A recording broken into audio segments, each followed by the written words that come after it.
जय मसीह की दोस्तों, उम्मीद करते हैं आप लोग अच्छे होंगे, भले चंगे, स्वस्थ होंगे। दोस्तों, आज की वीडियो में यीशु मसीह के सामर्थी और पवित्र नाम से आप सबों का मैं स्वागत करता हूं। दोस्तों, आज आइए हम परमेश्वर के वचन से कुछ सीखने की कोशिश करते हैं। दोस्तों, आज एक बात को हम लोग जानेंगे। आज बहुत ज्यादा आपने सुना होगा या आप सुनते हैं, यीशु मसीह के जन्म से पहले के अस्तित्व को लोग इनकार करते हैं। जी हाँ दोस्तों, ऐसे लोगों की बहुत सारी वीडियोस आपने देखे होंगे या बहुत सारे लोग आपको बोले होंगे कि यीशु मसीह एक साधारण मनुष्य था, उसने इंसान के रूप में जन्म लिया, वो इंसान था, परमेश्वर ने उसको सामर्थ दिया था।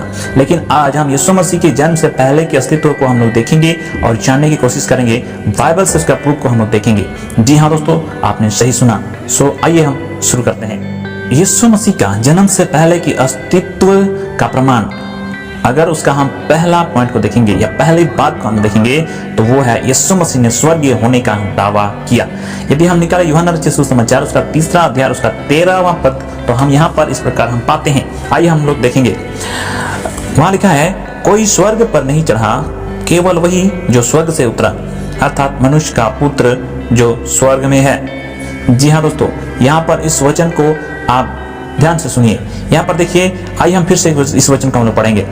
कहता है कि कोई स्वर्ग पर नहीं चढ़ा, केवल वही जो स्वर्ग से उतरा, अर्थात मनुष्य का पुत्र जो स्वर्ग में है। जी हाँ दोस्तों, यहाँ पर यीशु मसीह जो है, यहाँ पर हम देख पाएंगे ये निकोदेमुस के साथ यीशु मसीह बातें कर रहा था और यहाँ पर यीशु मसीह कहता है कि मनुष्य का पुत्र स्वर्ग से उतरा है। निकोदेमुस से बातें करता है यीशु मसीह और कहता है यीशु मसीह मनुष्य का पुत्र जो अपने बारे में कहता है वो स्वर्ग से उतरा है। तो मेरे प्रियो, यहाँ पर एक बात को आप लोग जानिए, यदि यीशु मसीह का अस्तित्व जन्म से पहले नहीं था तो वो स्वर्ग से कैसा उतरा? जी हाँ दोस्तों, आपने सही सुना। इसका मतलब है यीशु मसीह का अस्तित्व जन्म से पहले था। दोस्तों, दूसरी बात हम देखेंगे, सृष्टिकर्ता के रूप में यीशु मसीह का कार्य। जी हाँ, आपने सही सुना। आइए हम निकाले वचन यूहन्ना रचित सुसमाचार 1 अध्याय 3 पद। वहां पर इस प्रकार लिखा है, सब कुछ उसी के द्वारा उत्पन्न हुआ और जो कुछ उत्पन्न हुआ है उसमें से कोई भी वस्तु उसके बिना उत्पन्न नहीं हुई। जी हाँ दोस्तों, आपने सही सुना। मतलब यीशु मसीह के द्वारा सारी वस्तुओं का सृष्टि हुआ है, इस प्रकार यह वचन कहता है। आइए हम इसको स्पष्ट करेंगे, आगे से पढ़ेंगे। यूहन्ना रचित सुसमाचार उसका 1 अध्याय 1 पद को हम पढ़ेंगे। वहां लिखा है, आदि में वचन था और वचन परमेश्वर के साथ था और वचन परमेश्वर था। यही आदि में परमेश्वर के साथ था। और कहता है, सब कुछ उसी के द्वारा उत्पन्न हुआ और जो कुछ उत्पन्न हुआ है उसमें से कोई भी वस्तु उसके बिना उत्पन्न नहीं हुई। मतलब आदि में परमेश्वर के साथ जो था यीशु मसीह, और वो परमेश्वर था बोल करके परमेश्वर का वचन कहता है और कहता है उसके द्वारा ही सारी सृष्टि का रचना हुआ है। आइए हम और एक पद को देखेंगे, कुलुसी 1 अध्याय उसका 16वां पद। वहां पर इस प्रकार हम पाते हैं, कुलुसी 1:16 में लिखा है, क्योंकि उसी में सारी वस्तुओं की सृष्टि हुई, स्वर्ग की हो अथवा पृथ्वी की, देखी या अनदेखी, क्या सिंहासन, क्या प्रभुताएं, क्या प्रधानताएं, क्या अधिकार, सारी वस्तुएं उसी के द्वारा और उसी के लिए सृजी गई है। जी हाँ दोस्तों, यहाँ पर भी हम देखते हैं यीशु मसीह के द्वारा ही सारी सृष्टि का निर्माण हुआ है।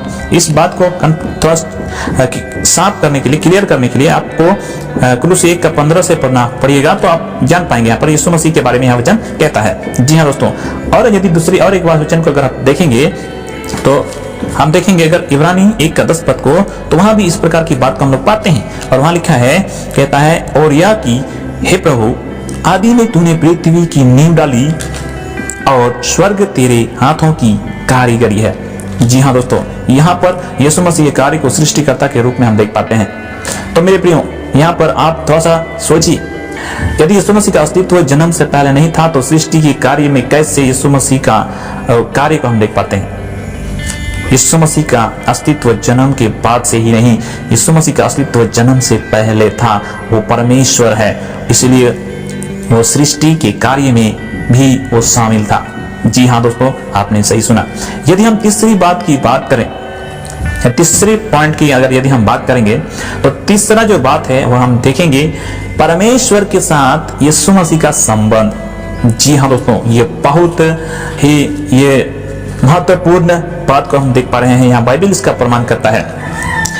मतलब परमेश्वर के साथ यीशु मसीह का संबंध को यहाँ पर बाइबल बताता है। आइए हम निकालें यूहन्ना रचित सुसमाचार 10 अध्याय उसका 30वां पद को हम लोग पढ़ेंगे। जी हाँ, यहाँ पर निकालेंगे तो यहाँ इस प्रकार लिखा है, मैं और पिता एक हैं। यहाँ पर यीशु मसीह कहता है मैं और पिता एक हैं। तो यहाँ पर बहुत सारे लोग इस वचन को गलत इसका अनुवाद करते हैं और यहाँ पर लोग कहते हैं कि पिता और पुत्र के बारे में, यहाँ पुत्र जो बात करता है, यीशु मसीह कहता है मैं और पिता एक हैं, तो पिता ही पुत्र है, पुत्र ही पिता है, पिता ही पुत्र, इस बात को कहते हैं। लेकिन ऐसा नहीं है।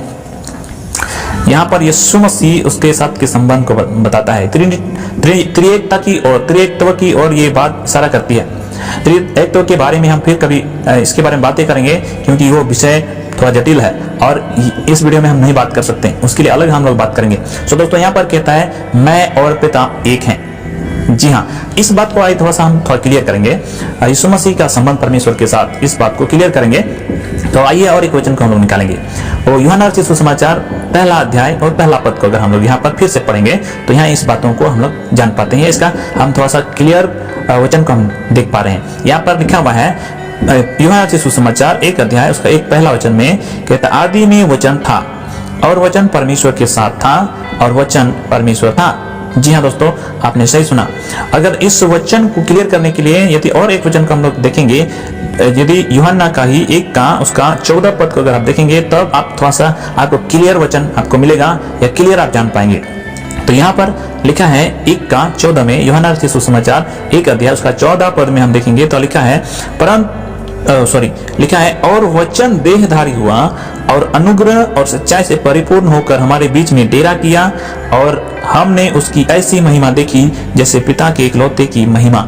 जी हाँ, वचन देहधारी हुआ। पहला पद में कहता है आदि में वचन था, अब 14 पद में कहता है वो वचन देहधारी हुआ, जिसको आज हम यीशु मसीह के रूप में या जान पाते हैं। दोस्तों यहाँ पर वही कहता है आदि में वचन अर्थात यीशु मसीह था, पुत्र था और पुत्र परमेश्वर के साथ था, और कहता है वो पुत्र यीशु मसीह परमेश्वर था।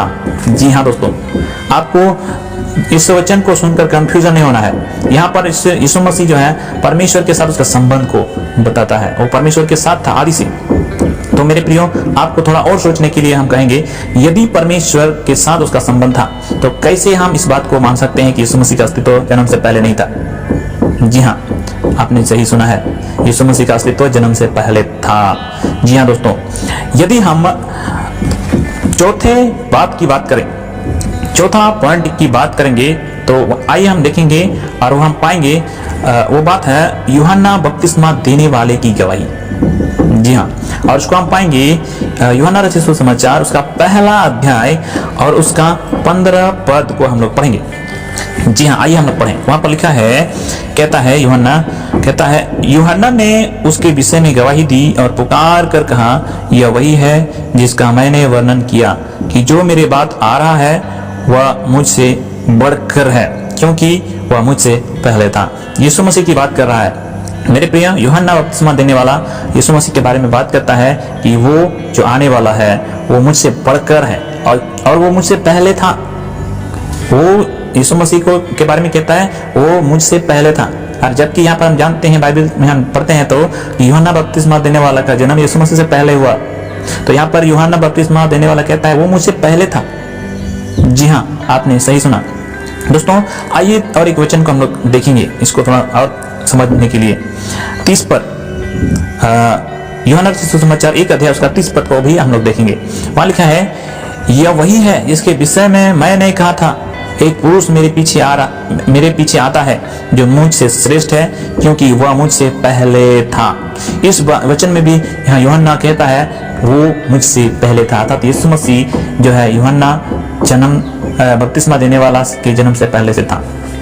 सो मेरे प्रियो, यहाँ पर हम 4 बातों को हमने देखा जो कि ये बताता है कि यीशु मसीह का अस्तित्व जन्म से पहले था। दोस्तों और भी बहुत सारे वचन को हम जान पाएंगे या देख पाएंगे, लेकिन काफी है यीशु मसीह के जन्म से पहले के अस्तित्व को प्रमाणित करने के लिए ये 4 वचन काफी है। सो दोस्तों, आपने सुना, आपने समझा। परमेश्वर आपको आशीष करे। बहुत बहुत धन्यवाद। आप ऐसी वीडियो को देखने के लिए हमारी इस चैनल को सब्सक्राइब कीजिए और हमारे साथ जुड़े रहिए। परमेश्वर आपको आशीष करें। आपके पास कोई सुझाव हो